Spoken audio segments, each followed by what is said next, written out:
to meet with truck drivers from around Australia who've driven to Canberra to have their voice heard. And again this morning I had the opportunity to meet with owner-drivers who travelled from around Australia to have their voice heard in the nation's capital. And Deputy Speaker, Australians shouldn't have to drive thousands of kilometres, spend thousands of dollars of their own money to fight for their jobs. These are not paid protesters, Deputy Speaker. These are Australian mums and dads who are passionate about their industry, passionate about the future of our nation, and they're being told by the Australian Labor Party, the Greens and some independents that they're not worthy of taking to the roads and continue to provide that enormous service they provide for our community. Now, the member for Gorton, in his contribution, would have us believe that the Prime Minister is acting on some sort of whim, or that he doesn't like an individual decision of the RSRT. But the member for Gorton conveniently ignores the hundreds of people who drove to Canberra yesterday and were on the front lawns here again this morning. Conveniently ignores the long list of organisations, and I'll quote from some of them, Deputy Speaker, who oppose the Road Safety Remuneration Tribunal. There's Toll Holdings, and I quote, "We don't believe the RSRT is the best way to improve safety for either big or small operators." From Australian Trucking Association, the ATA has been urging the government to repeal the Road Safety Remuneration Act 2012 and abolish the tribunal as a matter of urgency. The Livestock and Rural Transport Association of Western Australia. Unfortunately, many small family operations will find it increasingly difficult to survive in this environment. From NatRoad, and I quote, "These effects will be disproportionately felt in regional and rural areas."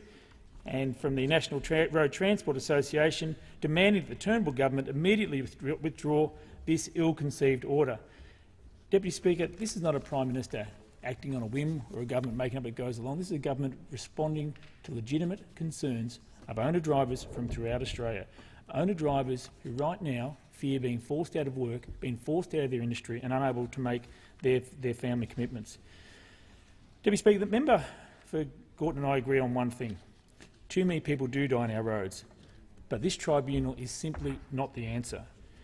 And bizarrely, Deputy Speaker, and I think the one particular point which bells the cat on this issue, this tribunal, the original legislation, doesn't even sit in the transport portfolio, which has responsibility for road safety around our nation. It sits within the employment portfolio. It sits within the industrial relations piece. This was never about road safety, Deputy Speaker. It was never about road safety. Now, for someone who came to this place without a great deal of interest in party political games, and I'm not someone who actually gets too much involved in the political cut and thrust, I try to build consensus. I try to get things done within my community and work with either side wherever possible. But sometimes, Deputy Speaker, you just have to pick a side. You just have to pick a side on an issue like this. And as a regional MP, as the Transport Minister, I'm proudly on the side of small business owners. The Liberals and Nationals MPs from around Australia who have gathered here today can't wait to come into the chamber and vote to keep these good people in business in the future. We want to keep Australia moving. We want them to play their role in keeping Australia moving. We want to vote to protect these small business people, and it remains to be seen whether Labor, Greens and some of the independents actually want to sack them. Over the past few weeks, Deputy Speaker, I've been contacted by dozens of owner-drivers, many of those in Gippsland, and their concern, there are many concerns, but if I try and cut right down to the point of their major concerns, they feel the RSRT order is discriminatory, and they're right. They feel it's confusing and it's too complex to implement in the timeframes they were given. Now, keep in mind, Deputy Speaker, these are mum and dad operations largely. They don't have a human resources department, they don't have a legal department, they don't have an accounts department, and they don't have the capacity within their small organisations to comply with increasingly complex legislation. And this order from the RSRT specifically singles out owner-drivers for treatment that no one else in the industry cops. No one from the other side, in the past month, as this debate is heated up in the public sphere, no one from the other side has even been willing to attempt to justify why this RSRT order, this Labor tribunal, singles out owner-drivers in the way it does. And, Deputy Speaker, let's just remember who these people are. These are our local owner-drivers in our small communities like Gippsland. They've got lease payments to make on their truck. It's a significant investment. These are small business people by any definition. More than likely, they've got a mortgage to pay as well, kids to get to school, and all sorts of things we all deal with on a daily basis. These are small business people. But it's not just about them as truck drivers. There's a whole supply chain which reverberates throughout a regional community in particular. If you've got a small regional operator in a town like Murchison, for example, that driver more than likely buys his tyres locally, more than likely purchases the fuel before he heads off on the road, probably uses local mechanics, got a sign writer to get the rig set up in the first place, and they're a significant part of the local community, Deputy Speaker, and I'm proud to stand here today with them and vote with them to make sure they continue to have an important role in the Australian transport sector. As someone who comes from the regions, like all of my National Party colleagues, and I note the Deputy Prime Minister is here today as well, and he spoke very passionately in favour of small business owners yesterday at the rally here in Canberra, we know how important the trucking industry is to our nation and that the owner-drivers are the backbone of the sector.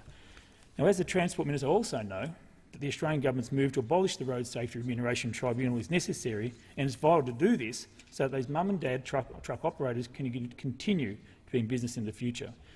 Deputy Speaker, there's been 2 damning reviews into this tribunal, and it's shown that the tribunal has not been effective in making the industry fairer or safer, despite being in operation for 4 years. Now, Deputy Speaker, in life we all make mistakes. We all make mistakes. It's how you respond to those mistakes that matters. The Labor Party made a mistake by introducing this tribunal. It was under enormous pressure from the Transport Workers Union, and it buckled to that pressure. But having made that mistake, I appeal to those opposite. Help us clean up the mess. Help us clean up the mess, because this tribunal has nothing to do with road safety. Now, submissions to the Road Safety Remuneration Tribunal from small business operators didn't change the tribunal's decision to mandate this unfair pay order on only one sector of the industry. And the tribunal has refused to pay any heed to the owner-drivers who say that the road safety remuneration system risks harming their businesses without doing anything to improve the safety of the industry. Deputy Speaker, safety is at the heart of the government's approach to transport. And tragically, and I acknowledge the former Speaker's passionate references to the number of people who die in the heavy vehicle sector, who die on our roads. And tragically, it is true that the road transport industry is one of the most dangerous industries in Australia, with a fatality rate at over 12 times the average rate for all industries. But the reasons behind road accidents are complicated, they're often tragic, but what the facts tell us that the targeted and practical initiatives are what make the biggest impact on reducing accidents, not tribunal rulings. Now, a recent study, and this is an important point, Deputy Speaker, a recent study has found in respect to heavy vehicle fatalities, in 84% of the cases, the heavy vehicle driver was not at fault. It is an important point, Deputy Speaker, as we debate the RSRT. In 84% of cases, the heavy vehicle driver was simply not at fault in the accident. And although there has been a steady and encouraging decline in road deaths involving heavy vehicles in recent times, we all accept, members on both sides, accept and acknowledge that one death is one death too many, that one serious injury is one serious injury too many, which is why this government wants to prioritise its efforts, and that in a way that will lead to genuine road safety outcomes for the heavy vehicle industry and the broader community.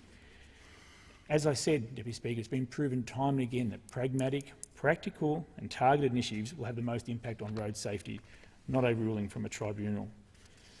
And assuming that the legislation successfully passes the House of Representatives and the Senate over the course of this week, the government wants to pursue a reallocation of the funding from the RSRT to the National Heavy Vehicle Regulator to expedite a number of critical initiatives to improve the safety of the heavy vehicle industry. The National Heavy Vehicle Regulator already has a comprehensive safety work program underway, including such things as utilising technology to facilitate fatigue management, programs which target roadworthiness, including a baseline survey of 9,000 vehicles to test the health of the vehicle fleet around the nation, and consistent inspections and enforcement across Australia. Deputy Speaker, I am the first to acknowledge in this place that there is more to be done in relation to road safety.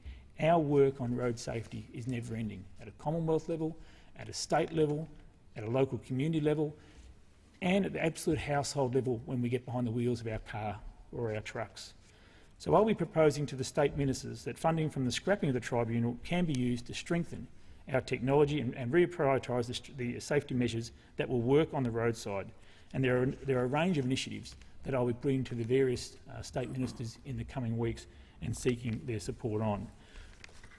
Deputy Speaker, in addition to the National Heavy Vehicle Regulator, which I may add has the support of industry, in addition to the NHVR work, the Commonwealth has been investing record amounts in infrastructure, because we understand that providing safer roads is part of the equation. It's a complex equation, Deputy Speaker. It's about safer roads, safer drivers, providing that environment where people take responsibility for their own actions. So we'll be working with our state colleagues in continuing to roll out our record investment in safer roads.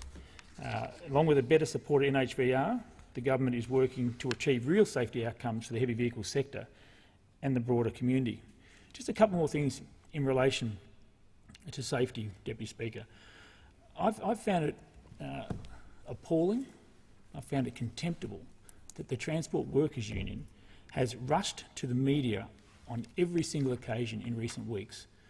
Every time there's an accident involving a heavy vehicle and a fatality, and somehow tried to link that tragic event with the RSRT. And again on the weekend, Deputy Speaker, we had the horror across our nation of 10 people dying in accidents involving heavy vehicles. And again today, we have the TWU putting out a press release, somehow trying to link those two events, or in this case there were 3 accidents. Deputy Speaker, the cause of those accidents is not known. Quite rightly, there'll be a full investigation into the cause of those accidents. On at least one of those accidents, the immediate reports from the scene were that a car pulled out in front of a B-double truck.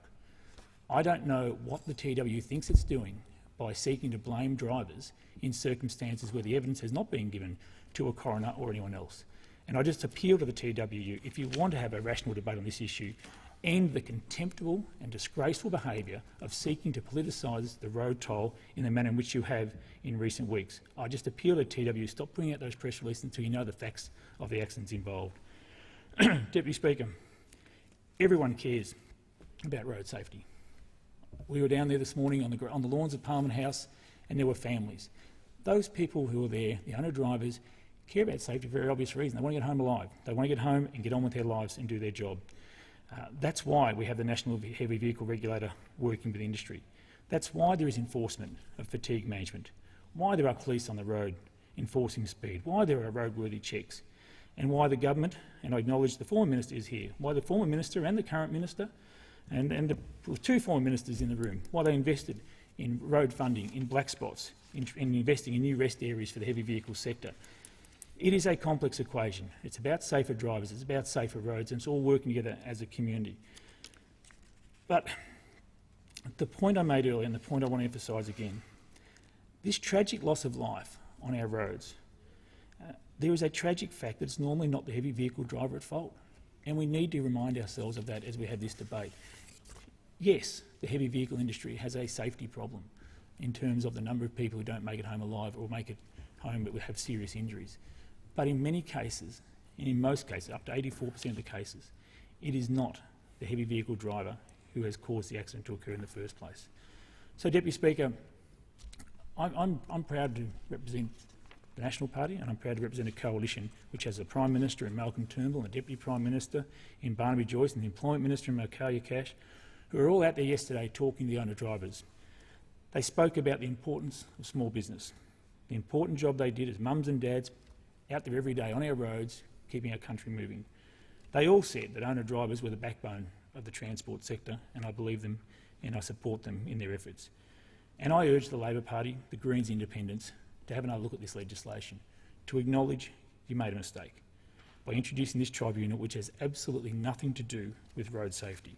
I urge those opposite to actually get on with the job of helping us clean up the mess that you left behind and help us get Australia moving again.